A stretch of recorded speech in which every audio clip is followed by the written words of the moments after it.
Hello everyone, I hope you are doing well. In this video, I would like to discuss an important topic, that is communication and speaking skill, and you can enhance and improve it by replacing words only with powerful words and vocabulary. Many students speak English but they do mistake, like they speak and they use basic word, like they do, come, tell, like this type of word they use mainly. So stop using basic word and enhance your English speaking skill and communication skill. In this video, I will tell one word and you have to note it down and you have to speak and you have to use it in your daily life. Okay. So let's start.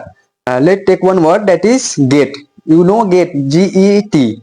So instead of get, you can say acquire, receive, obtain, achieve.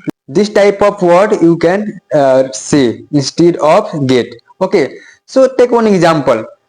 I received my certificate yesterday. He will achieve good marks in English. She obtained permission from the teacher.